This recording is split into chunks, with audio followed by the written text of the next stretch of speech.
David Livingstone was born in Blantyre, Scotland in 1813. He was born into a home where his father used to put him on his knee and read to him stories of great missionary exploits, one particularly Carl Gutzlaff, the Dutch missionary, who doubled up as a medical missionary too. And young David used to look into his father's eyes and say, "You know, Daddy, one day I'm going to be a man like that. I want to be a missionary. I want to be a doctor. I want to serve God." So David Livingstone in his young life got on his knees one day and he prayed this prayer. He said, "Send me anywhere, only go with me. Lay any burden on me, only sustain me.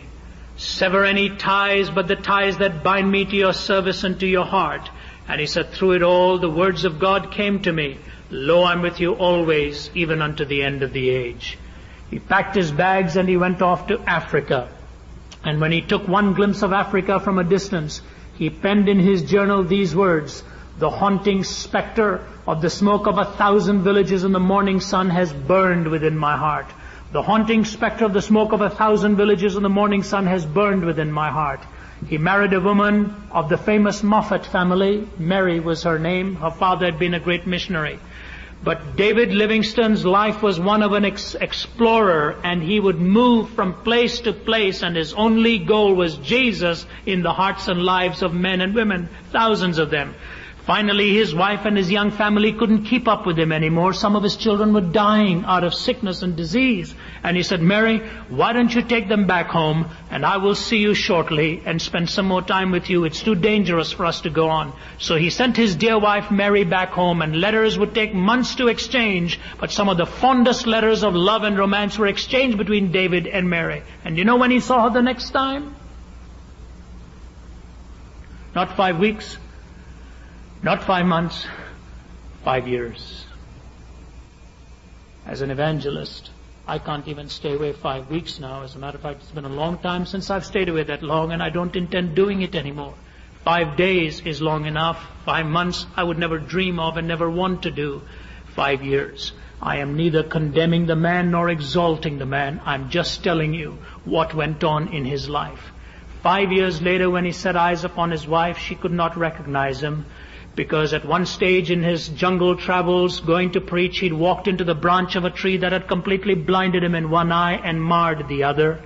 His face had been burnt under the African sun to a crisp and leather, and his body skin not being pigmented for it, it had roasted him to a point that his body really could not take any longer. His face marred and scarred, his eye blinded. At one time he'd been attacked by a lion that had torn one of his shoulders apart. He miraculously escaped. And now she saw her husband hobbling in with a marred face and a disfigured physical countenance. And yet, hours before he arrived, they had buried his father, and David wept because he'd longed to look at his dad and tell him stories firsthand that his father had only told him thirdhand. Biographical sketches tell us that when David Livingstone walked into every university in the British Isles, students and faculties would rise to a standing ovation. They knew they were standing in the presence of a giant of a man. Finally, he went back to his wife one day and he said, "Honey, the haunting spectre of the smoke of 1,000 villages in the morning sun is still burning within my heart. We need to go back." And at one point she decided that he should go, but she couldn't. She had to be with the children. She said, "When they're all old enough, I will join you again, David." And he set off on his lonely journey to preach to the African people who was so much within his heart. Finally, after a long time, Mary joined him. And the day she set foot on African soil, she contracted the disease that they so dreaded she would contract. The very day she set foot, she got that disease. And a few days later, he was burying her.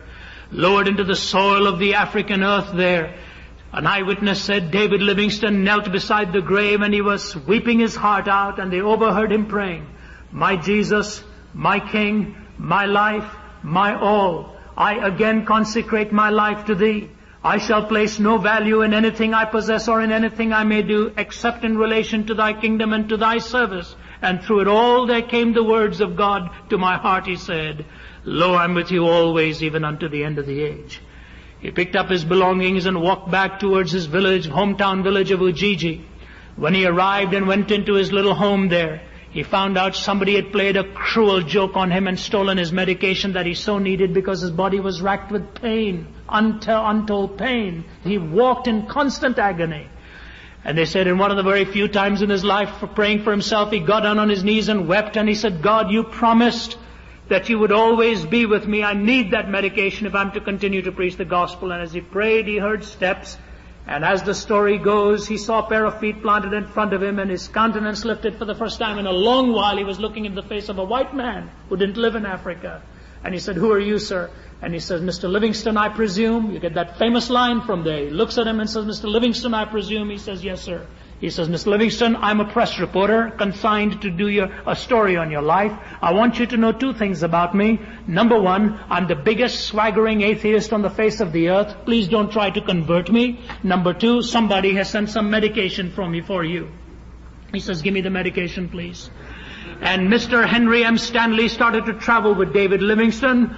4 months later, the biggest swaggering atheist on the face of the earth knelt down on African soil and gave his life to Jesus Christ. One of the best biographies you'll ever read, 2 volumes entitled Livingstone of Africa by Henry M. Stanley. He said the power of that Christ life was awesome, and I had to buckle in. I couldn't hold out any longer. Finally, as his body began to shrivel with high temperatures and pain, they used to carry him around from village to village on a stretcher. One day, preaching from a stretcher with his body literally trembling, he finally looked at 2 of his national brothers and says, please take me back home. I am very, very ill. I'm very tired. I need some sleep. They brought him back to his little home and were about to spill him over onto the bed when he says, no, please help me onto my knees.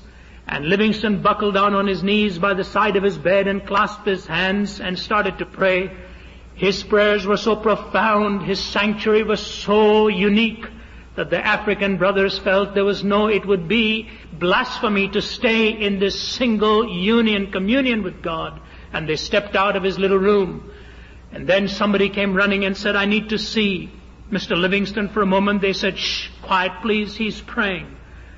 5 minutes went by, they looked in, he was still on his knees. Several minutes went by, looked in, still he was on his knees. A protracted period of time went by, they turned in, he was still on his knees. Till one of them felt the man was just too tired to continue to pray. He needed to get some sleep.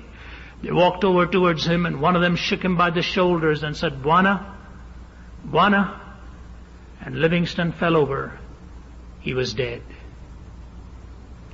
He died exactly the way he had lived, in the presence of his Lord. He didn't run from his voice. He didn't wave a lamp that had no light in it. He didn't sell his soul for some earthly pleasure. But the haunting specter of the smoke of 1,000 villages had burned itself within his heart till he could say, my Jesus, my King, my life, my all.